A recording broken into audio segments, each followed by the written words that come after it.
औज़ुबिल्लाहि मिनश्शैतानिर्रजीम बिस्मिल्लाहिर्रहमानिर्रहीम। निकाह के मसाइल की पहली वीडियो के साथ हाज़िर खिदमत हूँ। इस वीडियो में हम निकाह की शरई हैसियत को बयान करेंगे और मुआशरे में उसके हवाले से पाए जाने वाले चंद मसाइल की निशानदेही करेंगे। देखें, निकाह कभी फ़र्ज़ होता है, कभी वाजिब, कभी सुन्नत, कभी मकरूह तहरीमी और कभी कभी निकाह करना हराम भी होता है। जी बिल्कुल ऐसा ही है कि कभी कभी निकाह करना हराम भी होता है। फ़ुक़हा इस्लाम ने अहादीस को देखते हुए इसकी चंद अक़साम बनाई हैं। मसलन एक शख्स है जो हुकूक़े ज़ौजैन अदा नहीं कर सकता। अब ऐसे शख्स के लिए निकाह करना हराम है।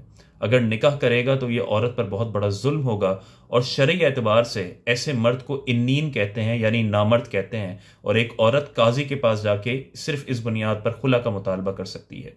तो ऐसे शख्स के लिए निकाह करना हराम है। वो पहले अपना इलाज करवाए, हुकूक़े ज़ौजैन पर कादिर हो, उसके बाद निकाह करे।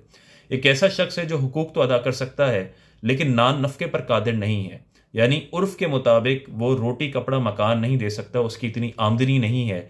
तो अब ऐसे शख्स के लिए निकाह करना मकरूह तहरीमी है, यानी हराम के करीब करीब है।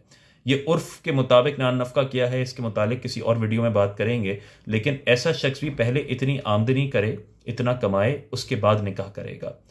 अगर अब उसके बाद तीसरी किस्म सुन लेते हैं कि हुकूक़े ज़ौजैन भी अदा कर सकता है, नान नफ़के पर भी कादिर है, और अगर निकाह ना किया तो उसे यकीन है कि वो जिना में या किसी दूसरे गुनाह में पड़ जाएगा। अब ऐसे शख्स के लिए निकाह करना फ़र्ज़ है। वो मुआशरे को छोड़े, लोगों की सेटिंग्स को छोड़ दे और फौरी तौर पर निकाह करे। शरीयत मुतालबा करती है कि ऐसे शख्स पर निकाह करना फ़र्ज़ है। उसे यकीन ना हो लेकिन गालिब गुमान हो, ऐसे शख्स पर निकाह करना वाजिब है। और फिर पांचवी किस्म उस शख्स की है कि जो हुकूक़े ज़ौजैन भी अदा कर सकता है, नान नफ़के पर भी कादिर है, और निकाह ना करने की सूरत में वो अपने आप को गुनाह से भी बचा सकता है।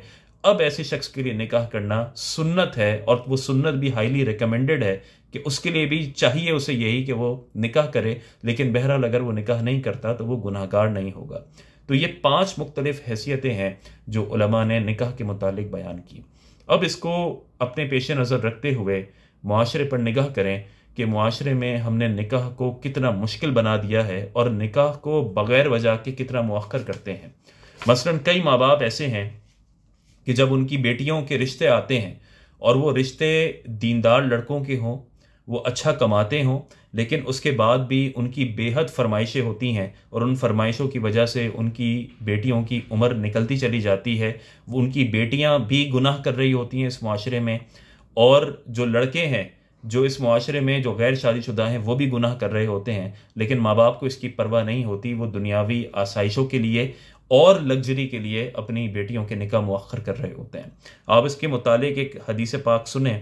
नबी करीम सल्लल्लाहु अलैहि वसल्लम ने फरमाया, ये तिरमिज़ी शरीफ में है, कि जब तुम्हें पैगाम निकाह वो शख्स दे जिसकी दीनदारी और अखलाक तुमको पसंद हैं तो निकाह कर दो। अगर ये ना करोगे तो ज़मीन में फितने और लंबे चौड़े फसाद बर्पा हो जाएंगे। तो ये जो ज़मीन में फितने हैं, ये जिना है, ये गुनाह है, ये इसी वजह से हैं कि लड़कियों के एंड से, यानी लड़की के माँ बाप की तरफ से बहुत बेतहाशा फरमाइशें, बहुत ज़्यादा इन चीज़ों की वजह से निकाह मुअख्खर होते हैं। तो एक तो ये मसला। दूसरा मसला उन लोगों का है कि उनके बेटे एक मखसूस उम्र में इतना कमा सकते हैं कि वो निकाह कर सकते हैं, एक मियाना रवि के साथ अपनी बीवी के खर्चे उठा सकते हैं, लेकिन माँ बाप बिला वजह उनका निकाह नहीं करते।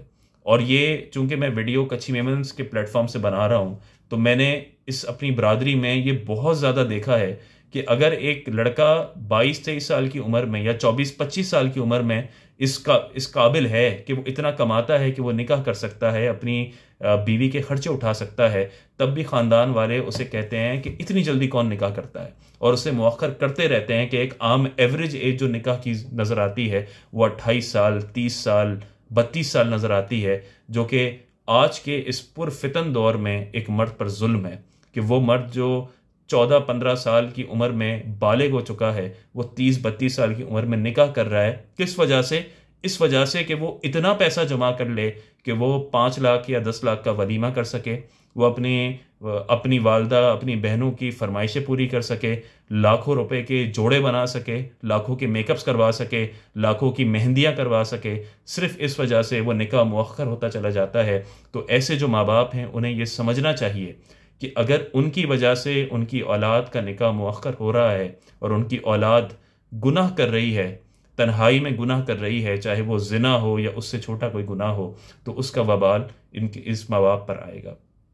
तो इस मसले को समझना ज़रूरी है कि निकाह की मुख्तलिफ हैसियतें हैं। जितनी जल्दी निकाह होगा उतनी ही जल्दी बरकतें होंगी। नबी करीम सल्लल्लाहु अलैहि वसल्लम ने एक हदीस पाक में ये इरशाद फरमाया कि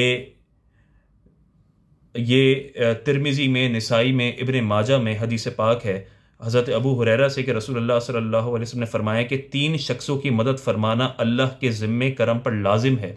और उसमें से जो दूसरा शख्स हुजूर ने जिक्र किया वो ये है कि वो निकाह करने वाला जो पाक दामनी का इरादा करे, यानी वो शख्स, वो मर्द जो सिर्फ इस वजह से निकाह करने का इरादा रखे कि वो अपने आप को गुनाहों से बचा सके, अल्लाह ताला उसकी मदद फरमाएगा और यह अल्लाह के ज़िम्मे करम पर है। अल्लाह ताला से दुआ है अल्लाह ताला हमें समझने की तौफीक अता फरमाए।